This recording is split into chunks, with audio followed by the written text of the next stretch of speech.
Kabar mah sehat. Alhamdulillah.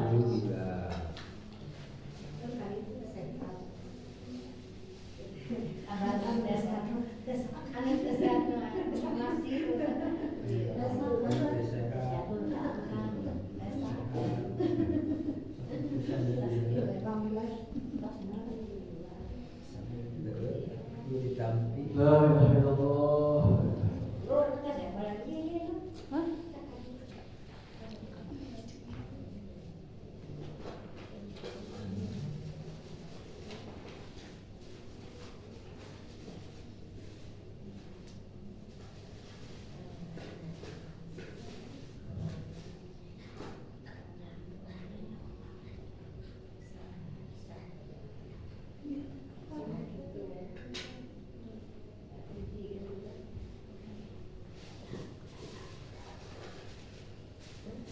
Bismillahirrahmanirrahim. An Abdullah bin Mas'ud radhiyallahu anhu qala arba'atun min dhulumatil qalb. Ini adalah hadis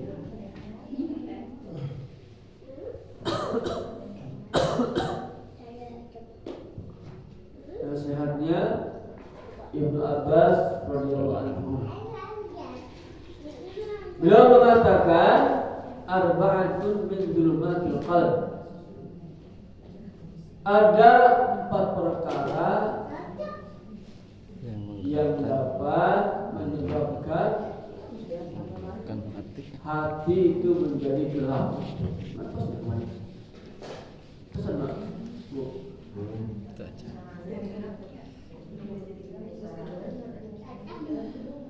Ada 4 perkara yang dapat menggelapkan hati. Apa 4 perkara itu?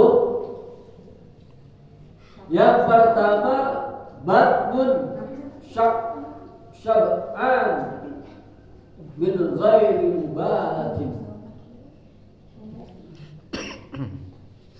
Yang pertama adalah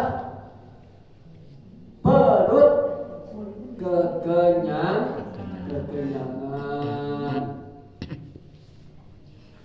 Orang itu kalau perutnya kenyang, terlalu kekenyangan,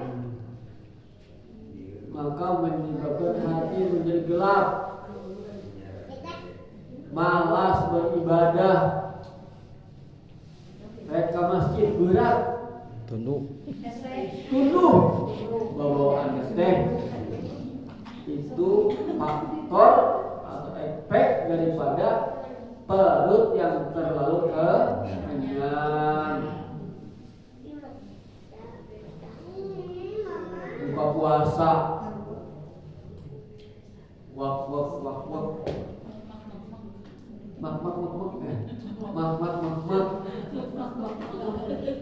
bebek goreng pakai sambal terasi, sepiring betung, es campur segelas, segede gelas abah,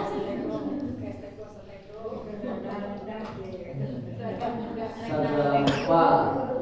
Akhirnya sholat maghribnya berat,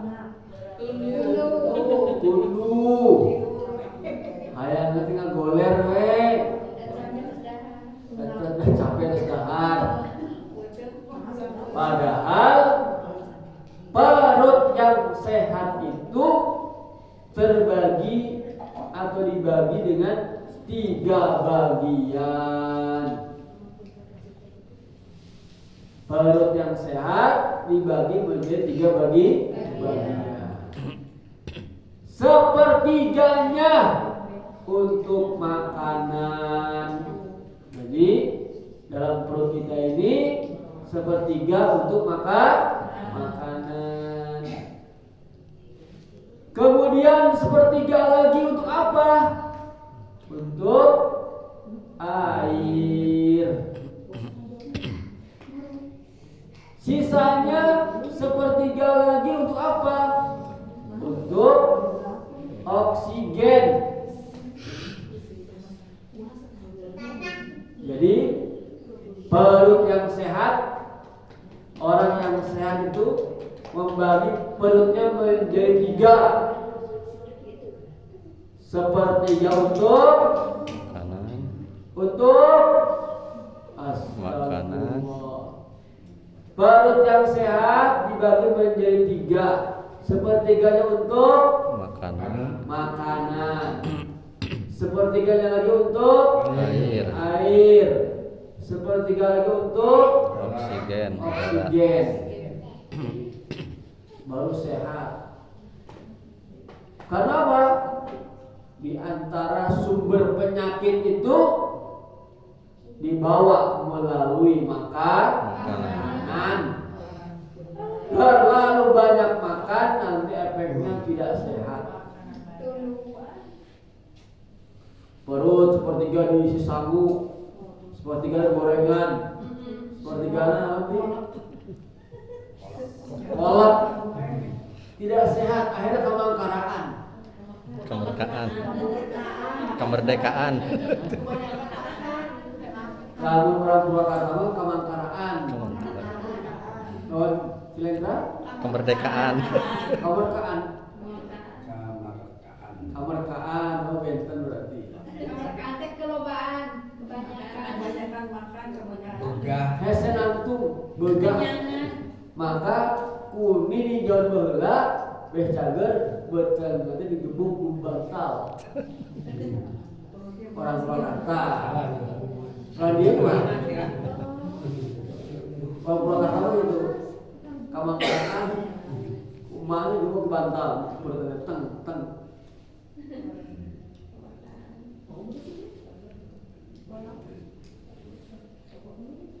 Kemudian yang kedua apa penyebabnya?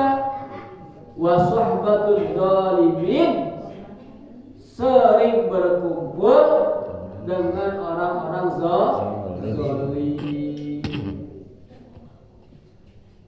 Sering berkumpul dengan orang zalim itu dapat menyebabkan hati menjadi gelap.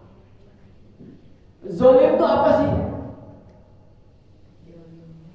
Zalim itu apa? Zalim teh Syirik.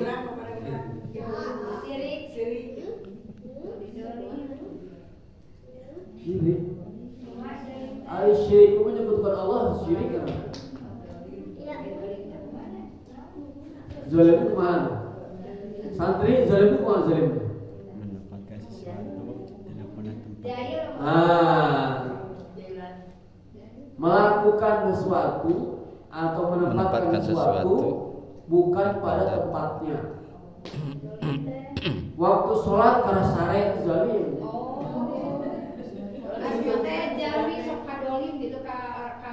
Melakukan perkara yang tidak seharusnya namanya zalim. Apaan ge lamun ngadoaan tos ieu sujud terakhir la ilaha illallah subhanaka inni kuntu minadz dzalimin. Iya. Kita ini termasuk orang-orang yang zalim. Mungkin ada sesuatu yang kita lakukan namun tidak pas menurut agama. Ya Allah, abdi terus kezaliman, banyak berbuat kezaliman, maka ampunilah ya Allah. Oh, gitu. Jadi kan pemistos wujud terakhir gitu. Ya, mata eta. La ilaha illallah. Inni kuntu minadz dzalimin. Mengaku di hadapan Allah kalau kita ini banyak kezaliman. Tapi bios kalau tidak ada teh. Hah? Bios. Bios. Upami Emang diajar sujud itu? terakhir. Bios.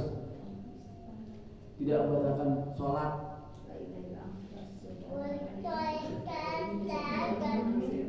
Waktu ngaos kalau kan nongkrong namanya zalim.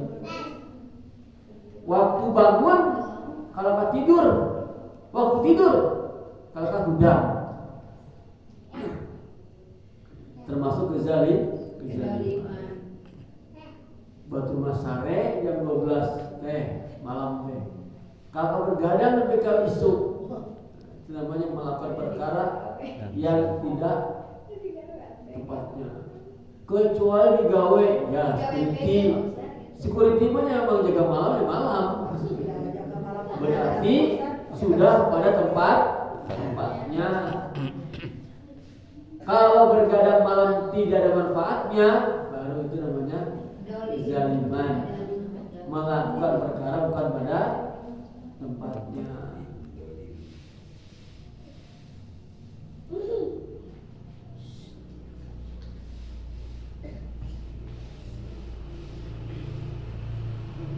Berkumpul dengan orang-orang seperti itu dapat menggelapkan hati. Berkumpul dengan orang-orang yang tidak sholat itu menggelapkan hati. Yang ketiga, wanisyanudz dzunubil madiyah. Yang ketiga, melupakan atau lupa terhadap dosa-dosa yang telah lalu. Kita tentu pernah berbuat dosa, maka dosa-dosa yang telah kita perbuat harus ingat, kemudian fungsinya ingat itu apa? Supaya kita istighfar, minta ampun kepada Allah. Kalau orang itu sudah lupa dengan dosanya, bagaimana dia mau bertobat? Tos poho. Maka orang yang melupakan dosanya itulah termasuk juga dapat menggelapkan hati. Ingat-ingat dosa naon? Dosa naon? Orang loba bisa saking lobanya sampai lu.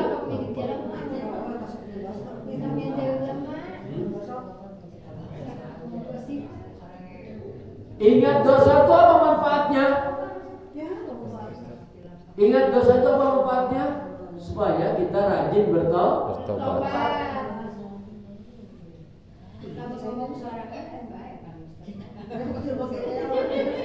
Serangan.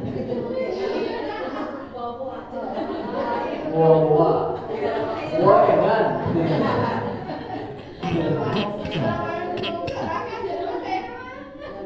Ngomong serangan itu maha senang buah. Kemudian yang keempat, watulul amali, dan panjang angan-angan. Jika orang dia, ada bangun dia, ada kia, itu angan-angan panjang, ngalamun, berandai-andai, berangan-angan. Saking panjangnya angan-angan, tahu-tahu malaikat Jibril mencabutnya. Belum sempat beramal, baru angan-angan. Orang jangan terlalu banyak mengandai-andai, berangan-angan. Kebaikan itu cepat kerjakan saja. Kebaikan jangan ditunda-tunda. 4 perkara yang dapat menggelapkan hati. Yang pertama apa? Perut terlalu kenyang. Yang kedua, berkumpul dengan orang-orang zalim.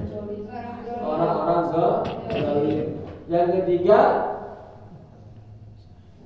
melupakan dosa-dosa. Yang keempat, tulul amal, panjang angan-angan. Bukan amal, tapi amal. Kemudian ada obatnya. Wa arba'atun min nuril qalbi. Hati yang gelap tadi itu ada obatnya agar bercahaya lagi. Apa itu? Batun ja'iun min hadarin. Yang pertama adalah perut yang lapar. Orang yang sering berpuasa, yang perutnya sering lapar, maka hatinya akan bercahaya, sehingga akan mudah menerima ilham-ilham yang baik dari Allah. Makanya ahli hikmah, ahli kasaf itu senantiasa berpuasa. Akhirnya hati ini dibuka oleh Allah, bisa melihat sesuatu yang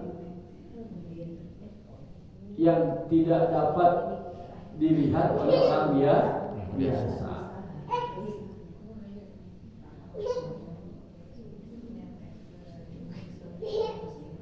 Makanya ulama-ulama terdahulu menasehati santri-santrinya, murid-muridnya agar banyak berpuasa. Pintu batinnya dibuka oleh Allah. Mata batinnya dibuka oleh Allah. Kemudian yang kedua, wasahbatus shalihin, senantiasa berteman, mendekat dan berkumpul dengan orang-orang saleh.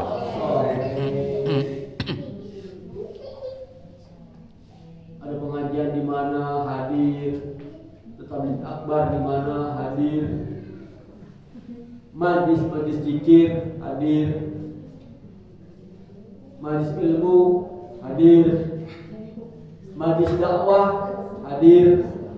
Pokoknya ada kumpulan orang-orang soleh, senantiasa kita ikut serta andil dalam rombongan mereka agar hati kita ini diberikan cahaya oleh Allah. Kemudian yang ketiga apa?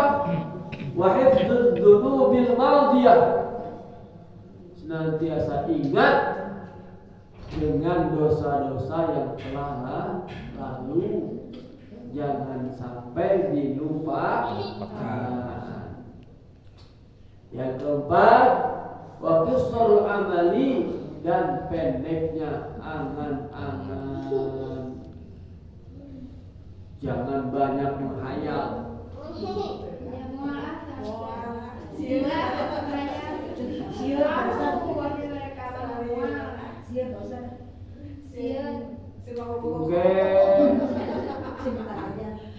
Bangun banyak umur, naik sholat duha 8 rakaat, naik sholat tahajud 10 rakaat, naik puasa Senin Kamis rutin, baik.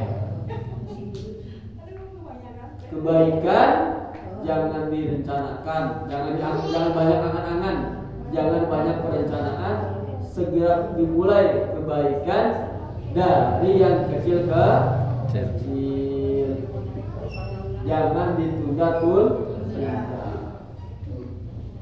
Di antara orang yang rugi di akhirat adalah orang-orang yang menunda-nunda amal. Wallahu a'lam. Sampai di sini ada yang akan menanyakan, silakan.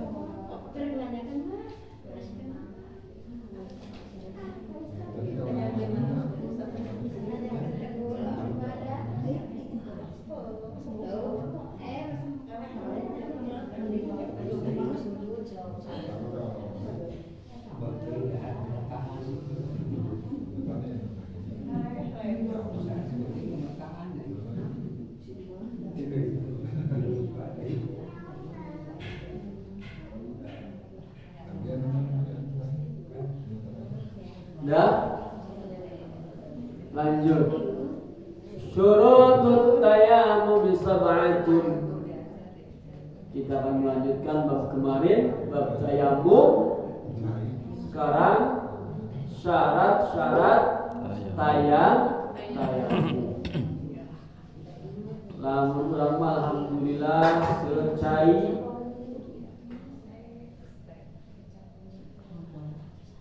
Yang pertama asyaratul awal. Syarat tayammum ada 7. Yang pertama adalah ayatuna biturabin. Yang pertama, tayammum itu tentu dengan debu. kita umat Nabi Muhammad sallallahu alaihi wasallam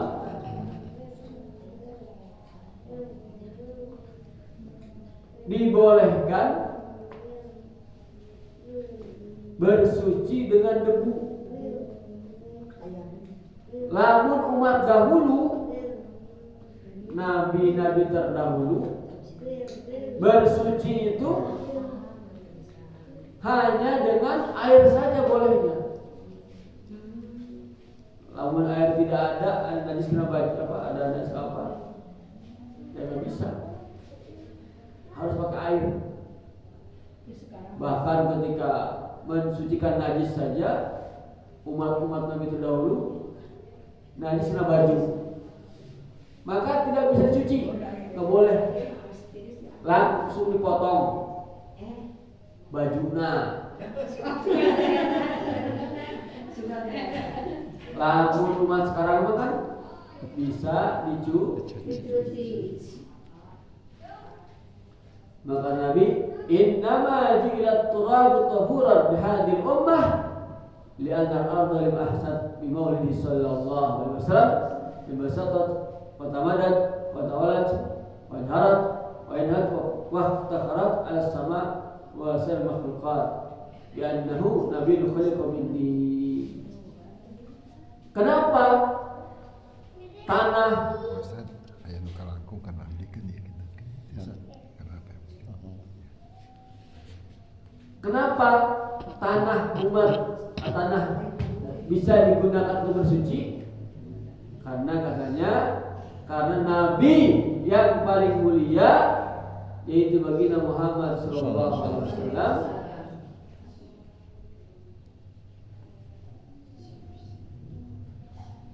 beda.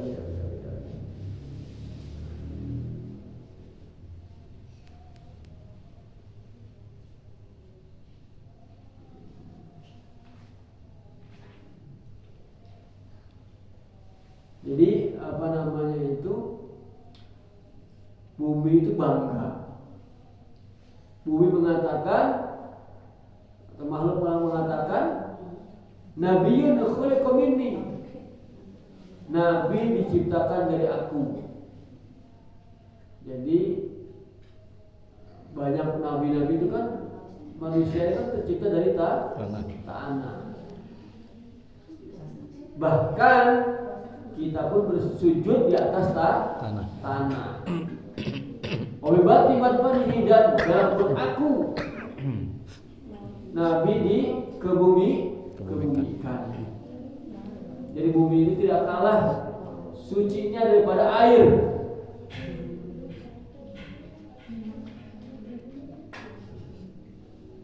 Lalu syaratnya debu apa? Syaratnya debu yang pertama harus suci. Kemudian yang kedua bukan mustakmal. Yang ketiga la mukhtalitun bi ghairi wal qilan, dan tidak tercampur. Debunya harus debu yang suci, kemudian murni, belum tercampur dengan yang lain. Belum tercampur dengan letak. Oh, jadi harus debu biasa. Harus debu yang ada apa namanya itu? Yang ada debunya, yang ada namanya rantai. Diburu hak. Debu ada kebul. Debu tanah. Oh, debu tanah. Bukan kebul. Bukan kebul doang. Lebu. Itu Pak Ustaz, kalau itu seperti tidak ada air ya, tapi kalau yang sakit seperti di rumah sakit yang susah gimana? Kan dia pasti yang di selama Kalau di rumah sakit nggak boleh kena air gitu. Sakit. kan dikasih kalau di rumah sakit mah di Terus jadi itu Pak, tolong dijelaskan. Kemarin saya juga di rumah sakit saya ke dinding itu, tapi hati kurang apa? Kurang puas. Kamari sudah disebutkan di antara syaratnya orang yang boleh tayamum itu pertama memang baik. Yang kedua ada air, tapi penyakitnya mengharuskan dia untuk menjauhi atau melarang dia daripada terkena air. Seperti ada luka, maka dia tidak berwudu, dia hanya tayamum. Air ada, tapi dia sedang sakit. Atau air ada, dia tidak sakit, namun airnya harus beli mahal, maka dia pun tayamum. Air tidak beli, dia tidak sakit, namun airnya sedikit, di sampingnya ada sapi yang kehausan mau mati, maka air sedikit tadi diberikan kepada sapi, lalu dia bertayamum.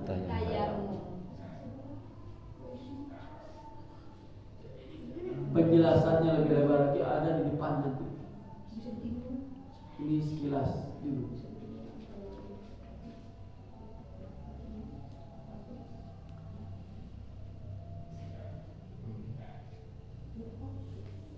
Kemudian ayyakuna lahu gubarun. Tanah tadi, debu tadi harus ada mengarang teh. Kamu di gading ser ngapu ngabu angin. Namanya kebul. Harus ada kebulnya. Lamun tanahnya tidak ada kebulnya, maka tidak sah. Tanah yang tidak ada kebulnya berarti letak. Basah berarti.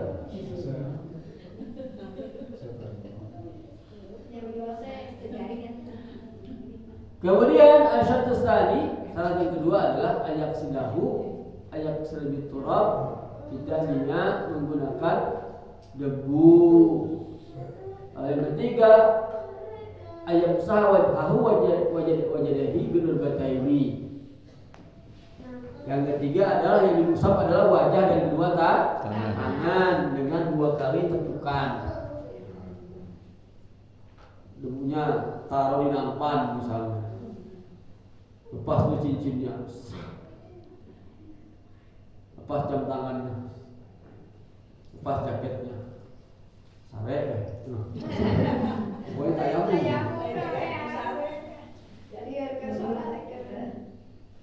Tempelkan. Saya tempelkan. Ya ini tidak harus kandel, tidak harus tebal. Saya tempelkan, dibuang, teng, baru wajah heula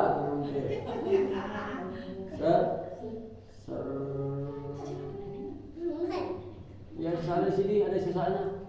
Set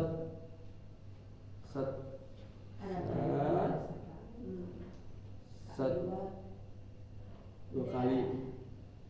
Terus tang gitu deh. Bosan itu tanahnya di nampan atau langsung di tanah, Pak? Tapi teh Di nampan. jadi ngambil dulu. tanah. Salah sama langsung di tanah ge boleh. Oh. Salah sama. Ya. Nah biasa kan orang sakit di rumah sakit pun dibawakan, dibawa ke luar. nih al-Islam. Maksud bukan ke dinding Tapi juga dia bisa. bosan dia orang yang tayamum yang kesan ke sholat dari Ke dinding juga bisa. Dia jawabannya kayak tadi mas Kalau betul. kemarin Ke dinding boleh. Nah, Kalau memang diyakini betul-betul ada kebulnya debu. Kayak asalnya kebul. tidak ada kebun. Kebulnya orang tidak ada itu kudu aku tidak ada man. Kan tidak sholat berarti saya Tapi kudusnya kan tidak. kalau apa di berapa? Ternyata tidak ada kebun itu. Kalau yakin tidak ada kebulnya di dinding itu, maka berarti harus ambil Debu. Oh, debu yakin mau bersih jadi yakin bersih ya tahu kalau batas kebul. Seperti dia kan dia kayak kebulan. Kata kebulan. Meneangan kebul. lamun numpak bis Syukur Kak.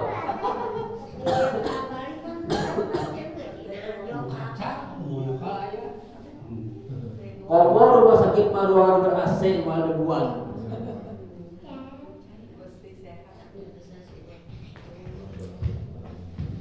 Kami di Al-Islam dikasih.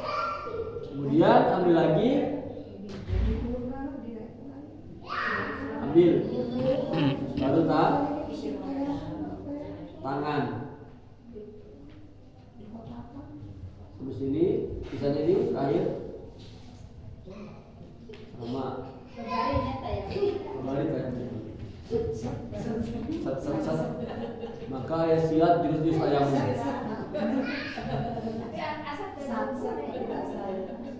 Silat jurus tayamum. Tidak pakai kumur-kumur mak. Tidak pakai kumur-kumur.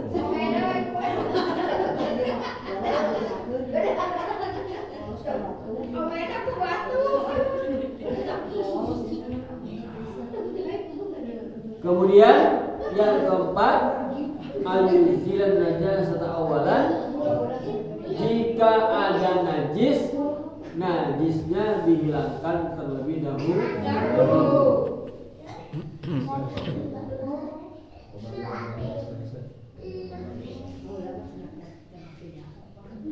Yang kelima, ayat tahiyat fil qiblah qabla ingrin hajar.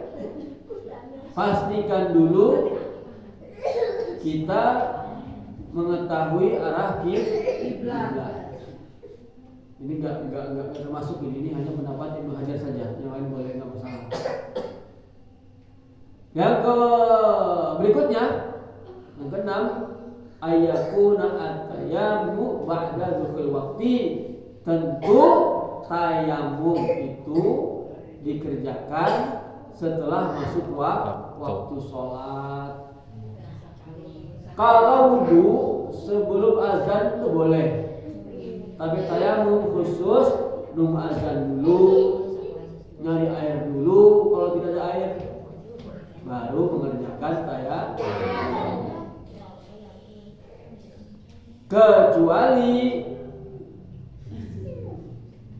orang yang tayamum dikarenakan sakit, itu boleh sebelum azan. Kalau tayamum dikarenakan tidak ada air, harus nunggu masuk waktu sholat dulu.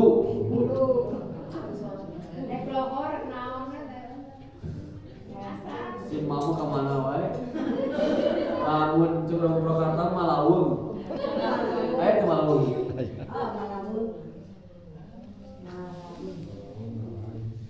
Betul ya?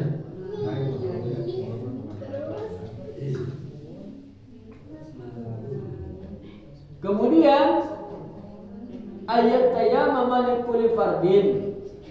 Tayamum itu hanya untuk berlaku untuk satu fardu.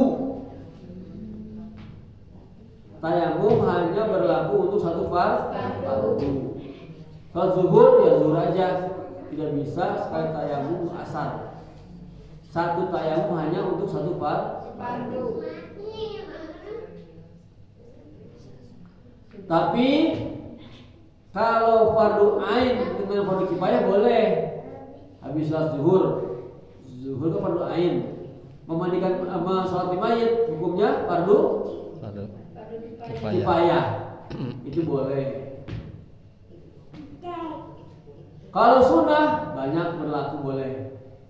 Untuk qobliyah boleh, ba'diyah boleh, duha juga boleh. Wallahu a'lam. Itu tadi syarat-syarat tayamum. Insyaallah besok fardu tayamum dan sunah-sunah tayamum. Sampai sini ada yang tanyakan, silakan mengenai tayamum. Gua usah tuduh. Dulu makan gitu weh. Nanti gitu weh. Sokat saya lah. Semoga ngaji kita yang sebentar ini, yang sedikit ini, diterima oleh Allah. Amin. Sehingga Allah ridho kepada kita. Amin. di sisa umur kita ini yang sudah tua ini dihitung ngaji oleh Allah, diangkat nanti dibangkitkan bersama para alim ulama, para santri. Amin Allahumma amin. Kurang lebihnya mohon maaf. Wassalamualaikum warahmatullahi wabarakatuh. Waalaikumsalam.